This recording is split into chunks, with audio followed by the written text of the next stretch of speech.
ಸವದತ್ತಿ ನಗರದಲ್ಲಿ ಇವತ್ತು ಹಬ್ಬದ ವಾತಾವರಣ. ನಮ್ಮ ಸಹೋದರರು ಹೇಳಿದಾಗೆ ಅವರ ಮನೆ ಹೆಸರು ಅರಮನೆ. ಅರಮನೆ ಅಂತ ಮನಸ್ಸು ಯಾರಾದ್ರೂ ಇದ್ರೆ ಅದು ಬಸವರಾಜ ಅರಮನೆಯವರಿಗಿದೆ ಅಂತ ಹೆಮ್ಮೆಯಿಂದ ಯಾಕಂತಂದ್ರೆ ಆತ ಒಮ್ಮೆ ನಂಬಿದ ಅಂದ್ರೆ ಯಾವತ್ತೂ ಹಿಂದೆ ಸರಿದಿಲ್ಲ, ಆ ವ್ಯಕ್ತಿನ ಇವತ್ತು ಬಿಟ್ಟು ಕೊಡುವುದಿಲ್ಲ ಅನ್ನೋಕ್ಕೆ ಉದಾಹರಣೆ ಬಸವರಾಜ ಅರಮನೆ ಅಂತ ಒಂದು ಶಕ್ತಿ ಇರುವಂತ ವ್ಯಕ್ತಿ. ಕೆಲವು ವರ್ಷಗಳ ಹಿಂದೆ ಕೆಂಚಲಾರಕೊಪ್ಪ ವಾರ್ಡ್ನಿಂದ ಪುರಸಭೆಯ ಸದಸ್ಯರಾಗಿ ಕೂಡ ಆಯ್ಕೆಯಾಗಿ ಅನೇಕ ಸಾಮಾಜಿಕ ಕೆಲಸಗಳನ್ನ ಮಾಡ್ತಾ ಬರ್ತಾ ಇದ್ದಾರೆ. ಜೊತೆಗೆ ಅನೇಕ ದೊಡ್ಡ ಎಂಥ ಲಿಟಿಗೇಷನ್ ಕೆಲಸಕ್ಕೆ ಹೋಗಿದ್ರು ಕೂಡ ಅದನ್ನು ಬಗೆಹರಿಸುವಂಥ ಶಕ್ತಿ ಆ ಬಸವರಾಜ ಅರಮನೆ ಹತ್ರ ಇದೆ. ಅವರಿಗೆ ಆ ಭಗವಂತ ಆರೋಗ್ಯ ಆಯುಷ್ಯ ಮತ್ತು ಇನ್ನೂ ಹೆಚ್ಚಿನ ಪ್ರಮಾಣದಲ್ಲಿ ರಾಜಕೀಯವಾಗಿರ್ಬೋದು ಸಾಮಾಜಿಕವಾಗಿ ಆಗಿರ್ಬೋದು ಬೆಳೆಯುವಂಥ ಶಕ್ತಿ ಆ ಭಗವಂತ ತಾಯಿ ರೇಣುಕಾ ಯಲ್ಲಮ್ಮ ಅವರಿಗೆ ಕಲ್ಪಿಸ್ಲಿ ಅಂತ ಈ ಸಂದರ್ಭದಲ್ಲಿ ಭಕ್ತಿಯಿಂದ ಪ್ರಾರ್ಥನೆಯನ್ನು ಮಾಡಿ, ಬಸವರಾಜ ಅರಮನೆಯವ್ರ ಬಗ್ಗೆ ಎಷ್ಟು ಹೇಳಿದ್ರು ಕೂಡ ಕಡಿಮೆ ಅಂತ ನಾನು ಭಾವಿಸ್ತೇನೆ.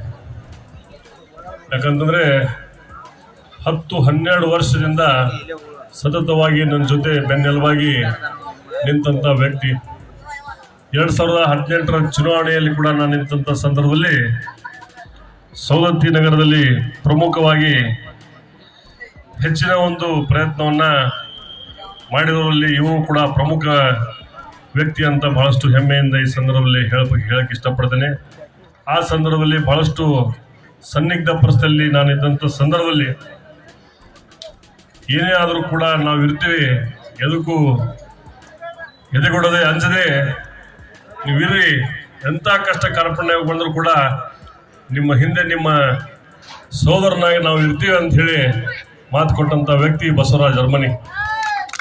ಇವತ್ತು ಅದರ ಪ್ರಯುಕ್ತ ನಾನು ಕೂಡ ಈ ಸಂದರ್ಭದಲ್ಲಿ ಹೇಳಬೇಕಾಗ್ತದೆ, ಅವತ್ತು ನನಗೆ ಯಾವುದೇ ಸ್ಥಾನಮಾನ ಇಲ್ಲ. ಈಗ ಒಂದು ಸ್ಥಾನಮಾನ ಸವದತ್ತಿ ಯಲ್ಲಮ್ಮ ಮತಕ್ಷೇತ್ರ ಮಹಾಜನತೆಯ ಆಶೀರ್ವಾದದಿಂದ ಒಂದು ಸ್ಥಾನವನ್ನು ಸಿಕ್ಕಿದೆ. ಈ ಒಂದು ಸಂದರ್ಭದಲ್ಲಿ ಬಸವರಾಜ ಅರಮನೆಯವರಿಗೆ ಕೂಡ ನಾನು ಹೇಳಕ್ಕೆ ಇಷ್ಟಪಡ್ತೇನೆ. ಅವನು ನನಗೆ ನಮ್ಮ ಸಹೋದರ ಅಶ್ವಥ್ ಬೇರೆ ಅಲ್ಲ, ಬಸವರಾಜ ಅರಮನೆ ಬೇರೆ ಅಲ್ಲ. ಇವತ್ತಿಗೂ ಕೂಡ ಅವನ ಬೆಂಬಲವಾಗಿ ಅವನ ಜೊತೆ ನಾನು ಕೂಡ ಎಲ್ಲ ರಂಗದಲ್ಲಿ ಇರ್ತೇನೆ ಅಂತಕ್ಕಂಥ ಮಾತನ್ನ ಈ ಸಂದರ್ಭದಲ್ಲಿ ಹೇಳಿ, ನನಗೆ ಇಲ್ಲಿ ಬರುವಂತ ಪರಿಸ್ಥಿತಿ ಇರಲಿಲ್ಲ, ಆದರೂ ಕೂಡ ಅವನ ಮೇಲೆ ಇರ್ತಕ್ಕಂಥ ಅಭಿಮಾನಕ್ಕೆ ನಾನು ಇವತ್ತು ಬಂದಿದ್ದೀನಿ. ಮತ್ತೆ ನಾನು ಈ ಕಾರ್ಯಕ್ರಮದಲ್ಲಿ ಬೇಗ ನಿರ್ಗಮನಾಗಿ ನನ್ನ ಕೆಲಸಕ್ಕೆ ಹೋಗಬೇಕಾಗಿದೆ.